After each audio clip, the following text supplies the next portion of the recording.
Hello, Brick Sculptors, and welcome back to Brick Sculpt. This is Chris, and today we're going to talk about 5 more pieces LEGO needs to make. Now, I made a video a few weeks ago called 5 Pieces LEGO Needs to Make, and I got so much awesome feedback, things that I had never thought of, things that I had thought of but hadn't considered strong enough to put in the video. So I wanted to make a follow-up video here with 5 more things that LEGO should make. Now, some of these are suggestions that I got from you guys. Some of these are ones that I thought up all on my own. But let's go ahead and take a look. Oh, Rick, get back here. The first one is a real simple one. 2x2 jumper plate. Everybody loves this piece. So many cool things you can do with this. They make a round version too. In the round version, they make an anti-stud version, but why not an anti-stud version of the jumper? So many cool applications you could do if you had the same piece, but with the hole in the middle as opposed to the stud on top. Lots of cool applications. One really quick cool one here that I came up with. A little flower pot there. You can take this little, I think they call these fez hats, turn it over, put a flower in it. But of course, there's many things you could do with this. You could use it for signs and things, anything that you want to make, anti-stud. Anyway, let's see the next one. Now let's talk about LEGO poles. Everyone knows you've got your classic pole width. Fits in the minifig hand. Been making those forever, right? So let's call that a skinny pole. Well, when you're building with more and more detail, you might want to vary the size of the pole. So if you want to go a little bit wider, candlesticks work really well. This one does have to have a piece added on the bottom, but makes for a little thicker pole. Lots of applications for that. Let's say we want to go a little bit wider. Traditional stack of 1x1 rounds. Personally, if you're looking for texture, this is great, but I actually prefer to use Technic round pieces because they're just a lot smoother. It does give you an anti-stud on top, but there are ways around that. But it is the same diameter. So we'll call those the same. You could also use these guys, which have a nice look, if a square bottom's okay. These are cool for like posts on the front of a house. It's another cool handy piece. But we're going to call those all the same because they're the same width. And then we go up in size. Wait a minute. There's a problem here. We go all the way to a 2x2 round. That's a big jump. You could do one with grooves, make it look a little smaller, but it isn't. LEGO needs to make something in between these. And in making this video, I kind of got to thinking, what would work well there? And I didn't come up with much, but the one piece I could think of, the minifig head. The minifig head is kind of a unique size. Definitely bigger than this, definitely smaller than that. It does work pretty well, but it's obviously going to have very limited usages because of the amount of texture on it. It's not a straight round pole like these other ones. Now you might be saying, are there other pieces in that size? Because that's really, that piece has only been used for minifig heads. Now they do make them in solid colors, but kind of limited applications. Well, there's a few other pieces that are similar. This piece is called the fez hat. It's a little bit narrower, but still wider than the 1x1. This piece, I don't know what you call, but it's kind of a dome, trapezoid type shape. It's slightly wider than the minifig hat. And this guy here is like a half dome, also slightly wider than the minifig head. Now you might be saying, yeah, those are great, but they don't stick because they're not a 1 and they're not a 4. But actually, every one of these can be placed on one stud. They fit right in between. Now obviously you can't place things around these, but nowadays so many things, if you're doing detailed techniques, are attached by jumpers anyway, that you'd probably put this on some sort of jumper or surrounded by tile with one stud sticking up. But you could definitely make a round piece with one stud in this diameter, and I think it would be the perfect size for some architectural pieces, or maybe larger posts on like maybe a street light or something bigger. So I think there'd be some cool applications to that, and I think they definitely have a gap in sizes here. Let me know if you agree. Let's see some more. Now I'm sure everyone has grown to love the jumper plate. It's evolved so much over the years, not really, by adding that middle attachment point. So now, if you have a 1x1 plate, you can attach these in 3 different positions on the same plate. You can do it on the left side, middle, or right side to give you a variety of different textures and techniques that you can do with the jumper plate. Well, this is awesome. But what happens when you bring in something wider than a 1 wide plate? Well, you can obviously do this, which is great. You can obviously do this, which is also great.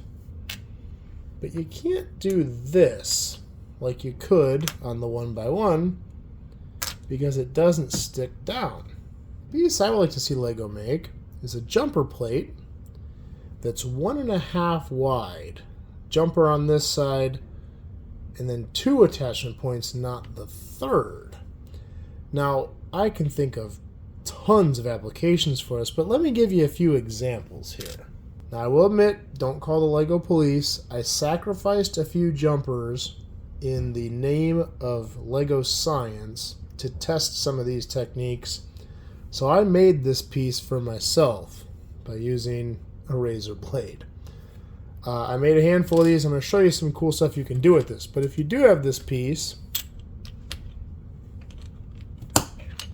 you could do this and still get that staggered effect.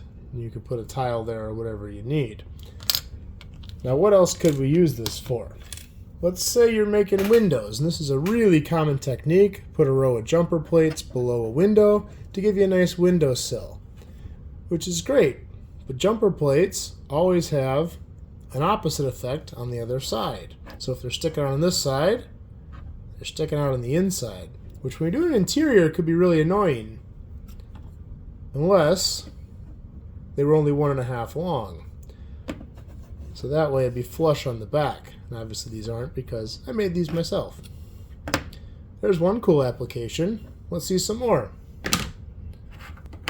Let's say you want to do a row of jumper plates and you want to add a wall behind it. Much like what we saw with that first plate. With this piece, you could do that. Now you're probably saying there's ways to do that with normal jumpers, and you're correct. Let me show you some. If I were to try to achieve the same look with normal jumper plates, I'd have to do this.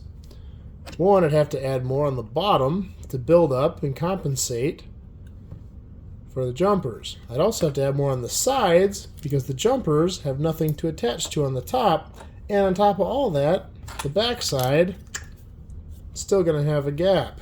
All that to accomplish what I could do if I just had these 1.5 jumpers. Now you might be saying you could do this with 3 long jumpers, and you're right. You could do the same technique with 3 long jumpers. Although, if you can't afford to have that on the backside, that's going to be a problem. And it also does boost your height up a little bit. But there's so many other things you could do with this, and this is just a few. I could think of endless things I could do with this piece. Maybe you want to set a wall just a half stud apart and make it flush. You could run these the opposite way too. So you're moving something, not creating a lip or a ledge, but moving something away with a jumper without having that ugly backside.